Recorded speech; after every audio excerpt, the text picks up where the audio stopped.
యేసుప్రభు నీ స్థానంలో తిరిగి లేయటం వలన ప్రతి మానవుని జీవితంలో, ఇక్కడున్న ఈ మాటలు వింటున్న నీ జీవితంలో, లైవ్లో వింటున్న ప్రతి మానవుని జీవితంలో యేసుక్రీస్తు మరణించి తిరిగి లేయటం వల్ల ఏం జరిగిందో తెలుసా అండి?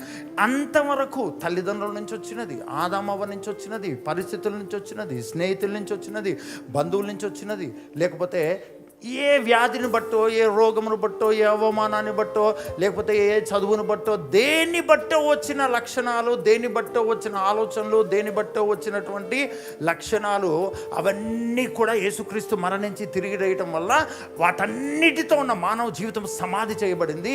యేసుక్రీస్తు వలె ఉండటానికి ఒక మానవుడు సిద్ధపడిపోయాడు. ఎలా ఉండడానికి? పరలోకమందున్న దేవుని వలె ఉండడానికి సిద్ధపడిపోయాడు. గట్టిగా హల్లెలూయా చెప్దామండి.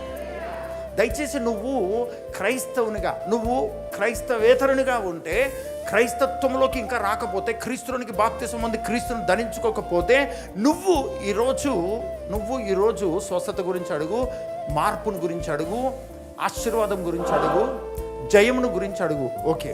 కానీ నువ్వు ఒక్కసారి క్రీస్తు సంబంధమైన తర్వాత, క్రీస్తులోనికి బాప్తిసం పొంది క్రీస్తుని ధరించుకున్న తర్వాత, నువ్వు గనక ఆరోగ్యము, అనారోగ్యము, జయము, అపజయము, వీళ్ళు తిట్రి వాళ్ళు తిట్రి అని గనక నువ్వే బతికున్నట్టు గనక నువ్వు గనక ఆలోచిస్తూ మొరపెడుతూ ఉంటే నువ్వు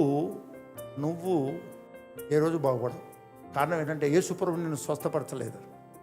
యేసుప్రభు నిన్నే లేకుండా చేసి ఉన్నాడు. ఆయననే నీలో ఉండునట్టుగా ఆయన మరణించి తిరిగి లేచి ఉన్నాడు.